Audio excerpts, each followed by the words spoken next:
Cada vez mais, a tecnologia entra em ação para facilitar processos em nossas vidas. Se pararmos para observar, veremos que o que de fato acontece em vários setores, inclusive no financeiro. A criação dos bancos digitais, Pix, Open Banking, são exemplos claros de praticidade em favor dos usuários. E se eles já foram capazes de trazer benefícios, o que dizer então do Open Finance? O Open Finance é a evolução do Open Banking e está chegando para revolucionar o universo financeiro. Através dele, as pessoas passam a ser o centro do sistema, ganhando muito mais importância e controle sobre suas operações. Mas que soluções são essas que podem facilitar tanto nossas vidas, que nos levam a compartilhar nossos dados? Para responder a essas e outras questões, eu, João Borges, converso neste episódio de Febraban News com Leandro Vilém, diretor de Inovação e Produtos e Serviços da Febraban, Ivo Mosca, superintendente de Open Finance do Itaú Unibanco e líder do grupo de trabalho de Open Bank da Febraban, e Pedro Miranda, que é gerente de serviços financeiros da consultoria Oliver Wyman. Bom, sejam muito bem-vindos para a gente debater esse tema tão importante aqui. Eu acho que eu vou começar com você, Leandro, para a gente saber o seguinte: como é que você vê, qual a importância desse tema, qual o avanço, o que isso vai trazer afinal? O Open Finance, na minha perspectiva, ela é absolutamente transformacional. Esse é um processo que aconteceu não só no Brasil, mas também em diversos outros países do mundo. E como você colocou no início, eu acredito que o Open Finance, aliado às novas legislações de proteção de dados e direitos do consumidor, o Open Finance, na verdade, ele consolida a LGPD no Brasil, na medida em que coloca o cliente no centro de tudo e consolida a visão do sistema como sendo o cliente sendo o proprietário dos seus dados. E uma vez que ele é dado, ele é o proprietário destas informações, ele faz para essas informações o que é do desejo dele. Então, a possibilidade de você compartilhar dados entre diferentes instituições financeiras, traduzindo esse compartilhamento em benefício para o cliente, sempre a partir do consentimento do cliente, eu acho que é um salto absolutamente transformacional. Eu diria que no longo prazo nós vamos lembrar desse momento mais ou menos como a gente lembrou ali na década de 90 com a chegada da internet no sistema bancário. Pois é, mas aí tem uma questão importante que é o seguinte: é uma inovação tecnológica, mexe no comportamento do usuário, e aí vem aquela questão que eu coloco para vocês, né? As pessoas dizem, como vai funcionar? E a questão primordial para qualquer usuário. E a segurança disso? Meus dados ficarão expostos? Eu queria colocar essa questão para você, Leandro. Não, absolutamente. Eu acho que a questão de segurança, nós estamos usando o que tem mais moderno em termos de segurança. As equipes técnicas trabalharam praticamente, a gente já vem trabalhando nisso desde 2018, praticamente no desenho do projeto, e estamos usando o que tem de mais moderno em termos de criptografia, certificação digital, segurança. Então tem várias camadas de segurança, e os bancos têm uma consolidação muito grande nessa questão no item de segurança. A gente tem os melhores times e estamos trabalhando muito. Então, segurança, na minha perspectiva, não é um problema. Existe tecnologia hoje que prevê a segurança necessária para esse tipo de informação. Agora, a importância, eu vou te traduzir, eu vou dar um exemplo muito tipo, que eu gosto muito de usar. Vamos imaginar, João, que eu chegue para você e diga: olha, João, eu estou querendo trocar meu carro, você pode me emprestar 10 mil reais? Você me conhece mais ou menos, nós somos colegas aqui da Febraban, você imagina Fique tranquilo que eu vou te emprestar. Talvez sim, talvez não. Se você estiver falando de 10 mil reais, talvez sim. Mas se eu estiver falando de 100 mil, se falando de 200 mil, que eu preciso comprar um carro novo, se eu for um motorista de táxi, você já começa a ficar um pouco na dúvida, porque você não sabe não só quanto que eu consigo fazer como motorista de táxi, mas também você não sabe quanto que eu gasto, né? Esse é o que a gente chama de assimetria de informações. O Brasil, por razões históricas, a gente tem uma dificuldade muito grande de ter as informações necessárias para fazer um empréstimo, para poder ter um relacionamento com o cliente, principalmente quando esse cliente é novo no sistema bancário. Então, o Open Banking, o que ele permite? Ele permite que o compartilhamento dessas informações possa ser feito de uma maneira muito amigável, muito simples, de forma eletrônica. Nesse mesmo exemplo, se eu sou motorista de táxi, chego para você e digo: olha, me empresta 10 mil reais, e você não sabe exatamente quanto que eu ganho, quanto que eu gasto. Agora, numa segunda situação, se eu chego para você e te peço 10 mil reais e eu autorizo o meu banco a enviar para você as minhas informações bancárias, aí o jogo muda de figura. Você tem condição de saber quanto que eu ganho, não só quanto é que eu ganho, né? Eu sou motorista de táxi, então tem um mês que eu vou fazer muito dinheiro, tem mês que talvez eu faça menos, mas na média você vai saber meu comportamento. Você vai saber meu comportamento de gastos, que é outra informação super relevante. Então, se eu estou gastando mais do que eu estou recebendo, você vai ver se eu já não tenho endividamento em outros lugares, outras dívidas impagáveis, ou se eu estou em atraso, enfim. Você vai ter uma riqueza de informações e com isso você vai conseguir precificar e dar uma taxa de juros justa para a situação que eu estou, para essa situação de empréstimo. Então, isso traz inclusão social, isso traz inclusão financeira para as pessoas, isso traz maior transparência, ele é um salto transformacional brutal para o sistema. Bom, eu queria trazer aqui o Pedro e o Ivo para esse tema. Quer dizer, você precisa desenvolver uma cultura do compartilhamento de dados, né? Porque as pessoas precisam entender, se sentir seguras para começar a entrar nesse jogo ou seja, ter o benefício potencial descrito aqui pelo Leandro. Eu poderia começar com você, Ivo, a sua opinião sobre isso. Queria que você ficasse aí livre para fazer suas observações. Perfeito, obrigado, João. Na prática, o que a gente vê em termos de resultado na visão de compartilhamento de dados começa com o cliente entendendo qual é a finalidade que vai ser utilizado, então, o seu benefício, o seu dado, perdão. E aí, esse dado sendo utilizado de uma maneira estruturada pelo banco, né, com uma finalidade específica, é onde a gente efetivamente tem aqui o benefício sendo criado para o cliente. Então, se ficar claro para o cliente que todo esse compartilhamento tem regras, e regras absolutamente claras, reguladas, né, e tomando todo o cuidado para cumprir com a Lei Geral de Proteção de Dados, né? Então, primeiro, os dados dos clientes não serão compartilhados sem a sua autorização. Então, esse é o ponto número 1. Né? Então, o cliente ele precisa autorizar o recebimento de dados na instituição que vai receber, autorizar o envio de dados na instituição que vai fornecer os seus dados de lá para a instituição receptora. E, por fim, esses dados, ao chegar nessa instituição, eles só podem ser utilizados para a finalidade lá descrita pela instituição. Então, isso traz um nível de segurança bastante grande para o cliente. E que talvez isso não fique tão claro por a gente ter uma jornada tão simples de compartilhamento, né? Mas o cliente tendo esta visão, fica claro que os seus dados serão utilizados de acordo com o benefício esperado por ele, né?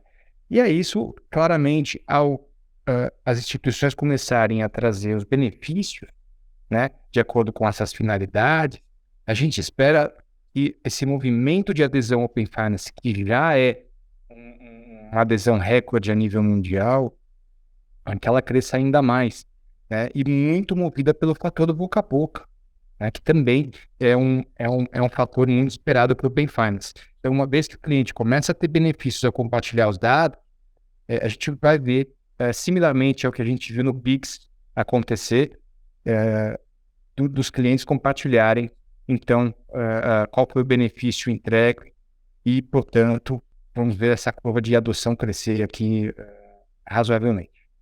O brasileiro tem sempre esse comportamento, né, Pedro? Tem uma novidade tecnológica, a gente pensa que aquilo talvez vá confundir, vai demorar, mas rapidamente todo mundo absorve e fica muito natural, como o Ivo falou, em relação ao Pix. Qual é a sua expectativa em relação a esse ponto específico aí do Open Finance? A gente espera que tenha um compartilhamento, que a utilização do ecossistema ela seja grande. A gente tem casos, como você mesmo colocou, João, a questão do Pix, em que provou que o brasileiro ele tem uma propensão à adoção da tecnologia muito grande. Mas a gente não pode esquecer também que o fato que o Open Bank ele é uma nova tecnologia, como colocado pelo Leandro. E o fato dela ser uma nova tecnologia tem um período para o cliente ele se acostumar a essa jornada, ele realizar essa jornada pela primeira vez, e à medida que mais soluções e mais oportunidades e benefícios vão surgindo a partir do Open Banking, a gente espera que essa adoção ela vai ser ainda mais impulsionada e que entre no dia a dia do brasileiro. Num primeiro momento, como eu disse, ainda tem toda essa fase de adoção, e mesmo nessa fase de adoção, nós já temos números bem expressivos já em janeiro de 2023. Imagino que na formulação disso, quando o Leandro diz que o usuário vai ser o centro do negócio, vamos dizer assim, Bom, nós já temos a questão da portabilidade, mas parece que nunca funcionou tão bem porque há uma certa inércia das pessoas fazer a migração de uma conta para outra. O que faz vocês acreditarem que desta vez o usuário vai entrar nesse jogo de uma maneira mais dinâmica? E aí, para complementar a minha pergunta, eu queria que vocês dessem assim, o Leandro já falou nisso rapidamente aqui, mas é bom que a essas alturas a gente dê exemplos mais didáticos, específicos e concretos de como o usuário, o correntista, ele vai se beneficiar disso na relação dele, não só com o seu próprio banco, mas com todos os demais bancos. Deixa eu começar aqui, João. Nós estamos entrando aqui um pouquinho no terreno do que a gente chama de casos de uso, né? Isso. Na verdade, eu compararia o seguinte: a gente fez uma estrada aqui, ela está muito bem pavimentada, muito bem asfaltada, e agora daqui para frente a gente vai começar a ver que tipo de veículo vai começar a trafegar nessa estrada.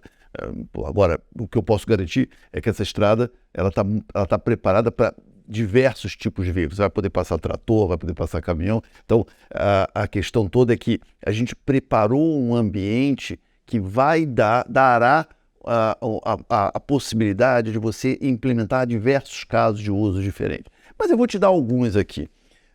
Exemplo típico, né? Hoje, para abrir uma conta ou abrir um crédito junto ao banco, o que o banco te pede? Teu olerite. Tipicamente, a gente é funcionário aqui. Olerite aqui em São Paulo. Olerite aqui em São Paulo, contra-cheque no Rio de Janeiro, outros lugares contra-cheque, enfim, ele pede um comprovante, ou pede teu comprovante de renda. Você vai lá com aquele papelzinho, apresenta o comprovante de renda. Se você for autônomo, se você for trabalhador informal, não tem um vínculo empregatício, você vai lá com a tua declaração do imposto de renda, apresenta, é uma papelada que não tem fim. Imagina agora que ao solicitar, imagina uma outra situação, já com o Open Banking em funcionamento, você vai solicitar o crédito e ao invés de você ter que ficar levando o papelzinho do teu contra-cheque ou o lerite aqui em São Paulo, né, ou declaração de imposto de renda, se você simplesmente clicasse um botão e permitisse que aquele banco que está te dando crédito possa checar na tua conta salário ou na tua conta de movimento a movimentação financeira dos últimos 12 meses. É muito mais conveniente. Você não precisa ir ao banco, você não precisa, né, ficar com papel, você não precisa ficar escaneando ou mandando arquivo para um lado por e-mail. É muito mais seguro você ter um ambiente, uma estrada que é muito bem pavimentada e muito bem preparada para você trafegar essa informação dos teus rendimentos. E mais do que isso, né, se até hoje você tinha um pedido do banco para saber qual era o teu rendimento para poder aprovar o crédito ou não, ele não só vai saber o teu rendimento, mas vai saber também o teu comportamento de gastos. Né? Se o João ele ganha lá, tem um rendimento de R$5.000, mas ele consegue todos os meses, consistentemente, ele consegue economizar R$500, legal, o João está super habilitado a trocar de carro, né, e conseguir um crédito. Agora, se o João ganha R$5.000, ele está endividado, ele tem créditos em atraso, ele está gastando mais, a equação financeira para o João é uma outra solução que talvez não seja trocar de carro nesse momento. Talvez você tenha que ter outras prioridades. Então, esse apoio, esse entendimento do comportamento financeiro do cliente, ele fica muito mais transparente, muito mais simples. É menos papel, menos burocracia, mais seguro, mais ágil. Abre oportunidade para um monte de casos de uso. Aí eu não sei se o Ivo ou o Pedro... Eu até provocaria o Ivo aqui, Ivo, que você é do Itaú Unibanco. Daria para a gente dizer que o correntista ele terá quase que a primazia de fazer uma espécie quase que de leilão para ver quem me oferece a melhor taxa, o melhor negócio? Dá para dizer isso? Na prática, inclusive, acho que esse era o grande objetivo do Banco Central, né? Aumentar a concorrência. Porque qual era a situação que nós vivíamos pré-Open Finance? Cada um conhecia a vida financeira do cliente, da qual ele enxergava dentro da sua própria instituição. Uma vez que o cliente resolve, e se resolver compartilhar seus dados através do Open Banking com todas as instituições que ele trabalha, todas as instituições vão ter essa visão completa, né? E nesse processo, o cliente, então, ele vai ter, assim, a liberdade de ver qual é a instituição que melhor o atende, né? Seja em ofertas de produtos, seja em termos de preço, né? Seja em termos de conveniência, né? Dentro daquele seu micromomento, da sua micronecessidade, né? O teu seguro está vencendo amanhã, né? Se você ainda não fechou, já está aqui algumas ofertas que eu consigo listar para você de algumas seguradoras, né? Pegando um exemplo aqui só para tangibilizar. Então, o cliente ele vai ter aqui a opção de escolher a instituição que vai agregar tudo isso, né? Ofertas, experiência, proatividade aqui, consultoria, né? E tudo isso com agilidade. Então, sim, a gente está colocando o mercado financeiro num outro patamar de competição. E como o Leandro disse, vai envolver a necessidade de ser muito mais ágil na resposta para as necessidades de nossos clientes. Então, com isso, o que eu espero daqui para frente é uma crescente evolução e briga aqui para garantir uma melhor experiência. E lembrando que, assim, você não necessariamente precisa mais aguardar ou fazer um leilão. Você pode, dado uma situação onde você contratou um produto, a outra instituição, ao ver as condições contratuais que também são transmitidas através do Open Finance, te dá a possibilidade de reduzir o seu custo com uma taxa ou uma tarifa menor. Então, por mais que você, inclusive, tome uma decisão, a outra instituição pode ir lá e trazer uma oferta mais assertiva. Tá? Então, realmente, o cliente final vai ser beneficiado não só em questão de custo, mas também em questão de velocidade de atendimento, né? E precisar de muito menos tempo cuidando da sua vida financeira, uma vez que as instituições vão ter toda a condição de poder fazer isso por esse cliente. Tantos aspectos aí, né? Mas fique à vontade. Sim. Acho que um caso de uso super interessante que a gente vê muito, como o Oliver aí em outras geografias e no Brasil ele tem surgido aí como nos primeiros casos de uso, é a própria questão do aplicativo de gestão financeira para o cliente. Porque hoje qual que é a dor que existe? A gente vê o brasileiro, e não só o brasileiro, mas pessoas de outras nacionalidades também, eles geralmente têm mais do que uma conta. E o fato de você ter mais do que uma conta, você fazer essa gestão de várias contas, quer seja conta corrente ou uma conta de investimento, ele é uma dor que todo mundo tenta endereçar de uma outra forma, quer seja através de uma planilha, ou quer seja, às vezes, de algum outro aplicativo que não esteja integrado. E o Open Banking, ele permite que o cliente possa ver tudo num único local, que a gente chama, até lá fora, chama Personal Finance Management, no Brasil, aplicativo de gestão financeira, que permite que o cliente, com poucos cliques, ele consiga compartilhar os dados de várias instituições e ver todas as contas num local só. Então ele sabe onde ele tem fundo, até mesmo se ele precisar fazer uma transferência, ele consegue utilizar um outro serviço do Open Banking, que é a iniciação de pagamento. Então tirar o fundo de uma instituição para outra, sem necessariamente ir primeiro naquele aplicativo daquela instituição, da onde o fundo está saindo. Então tem várias possibilidades, acho que para o cliente final. E esse aplicativo, esse caso de uso, já tem no Brasil, foi nos primeiros casos que as instituições lançaram, e ele tem muito benefício para o cliente. E claro, ele tem um mundo de oportunidades em termos de novas funcionalidades e apoio na gestão financeira do cliente. Quer seja um cliente pessoa física, quer seja um cliente até mesmo uma pessoa jurídica, uma microempresa, uma empresa pequena. Eu até pegaria esse ponto que você colocou para trazer outro tema aqui para você, mas posso começar com você dessa vez aqui. A situação do Brasil, o estágio do Brasil, porque do setor financeiro o Brasil tem estado na vanguarda em relação a esse caso específico. Como estamos em relação ao resto do mundo, estamos falando em países emergentes e desenvolvidos, e como está, quais são os resultados que você já tem mundo afora que a gente pode vislumbrar aqui para o Brasil? O Brasil, vamos dividir então em termos de evolução do ecossistema e também a própria questão de casos de uso, como o Leandro colocou.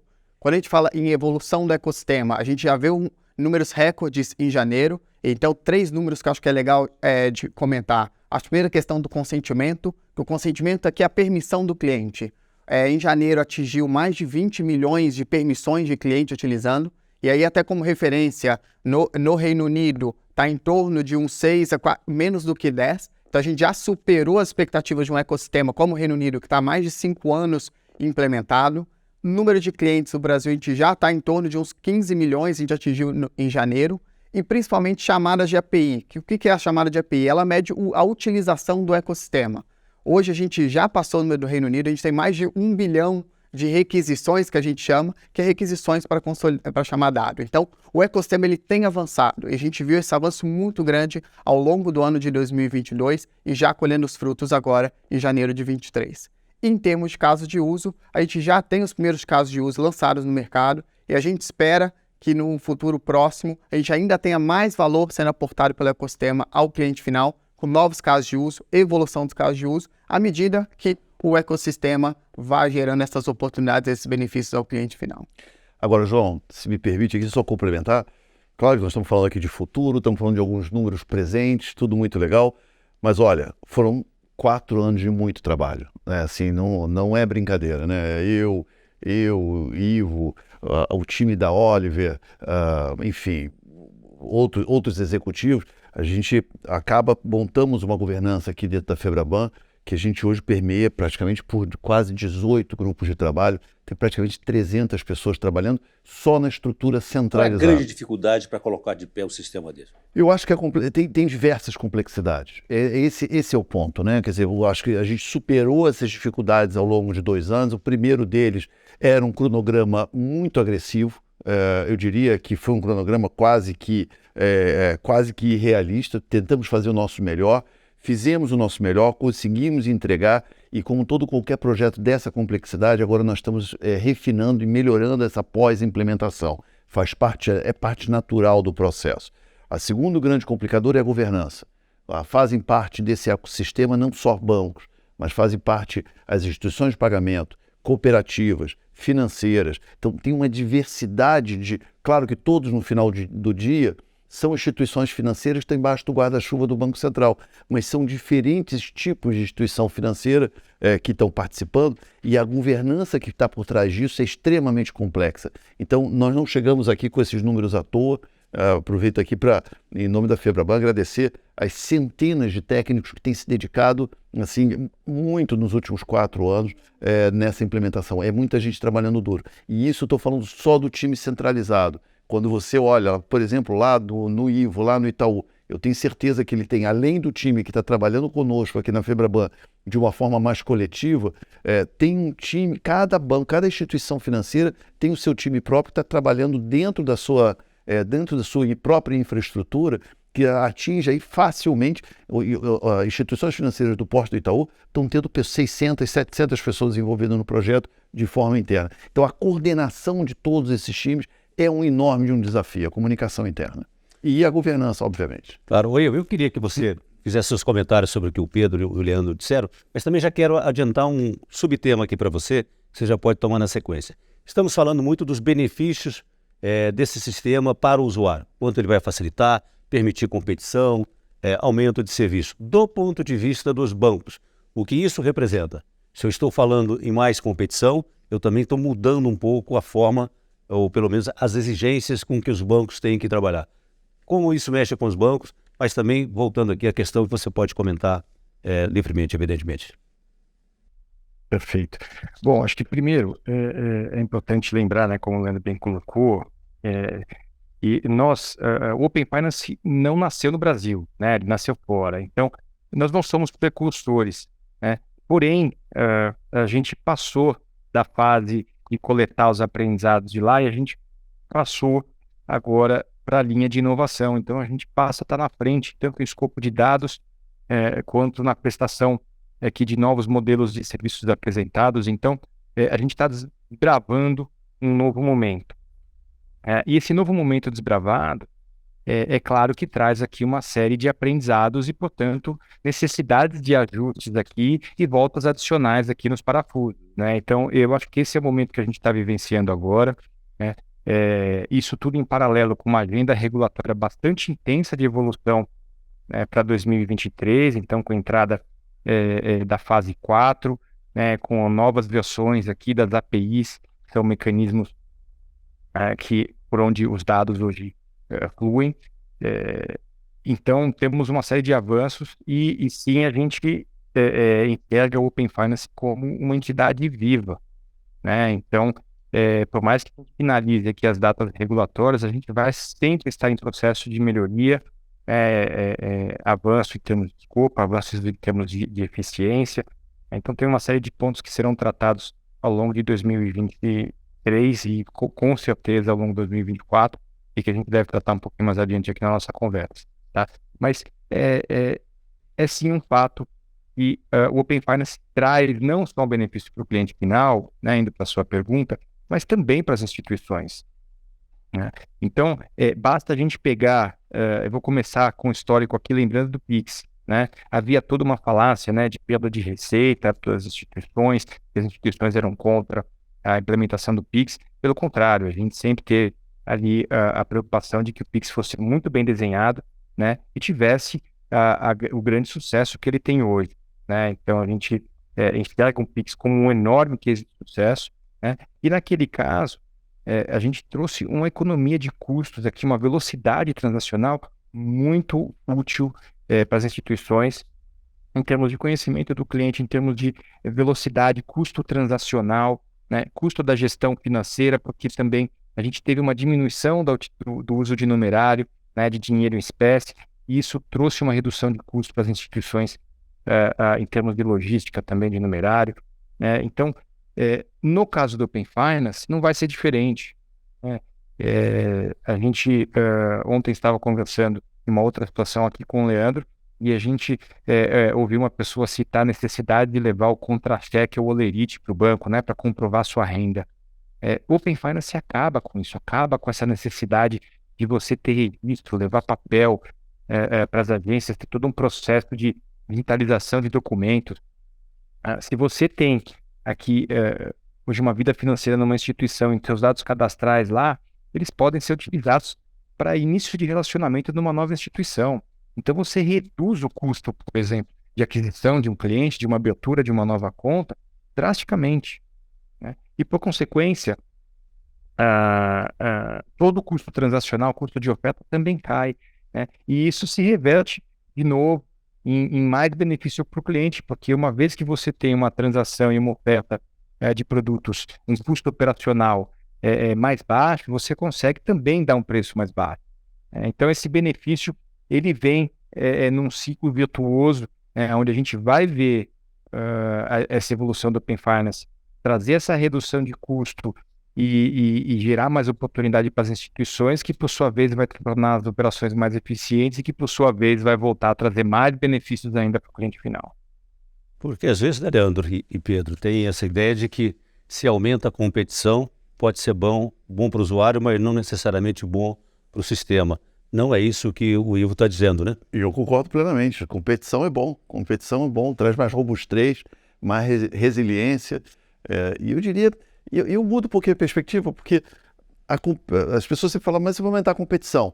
E eu gostaria de dizer o seguinte, ele aumenta não só a competição, mas aumenta a competitividade. São palavras similares, mas a competitividade do banco ao poder te oferecer um crédito, ao poder te oferecer um produto, e a gente acaba com essa assimetria de informações e passa a ter informações, passa a conhecer esse cliente novo que está chegando e, portanto, esse instrumento está me dando mais competitividade. E essa competitividade ela é muito positiva para o setor e para o setor financeiro de uma maneira geral, porque traz mais resiliência, no longo prazo traz robustez, traz produtos mais precisos, mais cirúrgicos para o cliente, a preços absolutamente justos. Em síntese, você reduz também, do ponto de vista do banco, reduz o seu custo de, digamos, gerenciar as finanças e a situação financeira do cliente, né?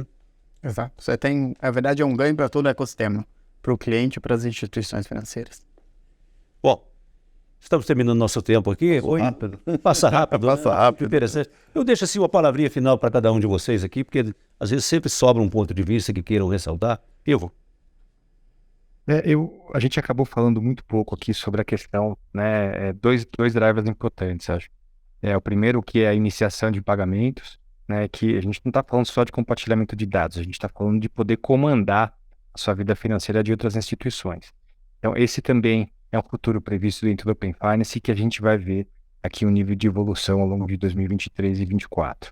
Hoje a gente começa com o Pix, mas conforme o Pix também avança, a iniciação de pagamento segue também avançando.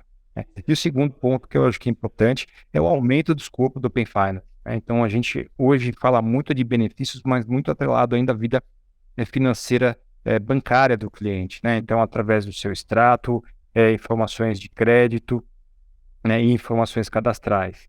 Mas ao longo desse ano a gente vai ver isso se ampliar, né, trazendo aqui informações de seguros, investimento, previdência, a capitalização. Então, tem uma série de pontos que vão trazer todos esses benefícios já previstos pelo Open Finance, mas agora de forma bastante ampliada.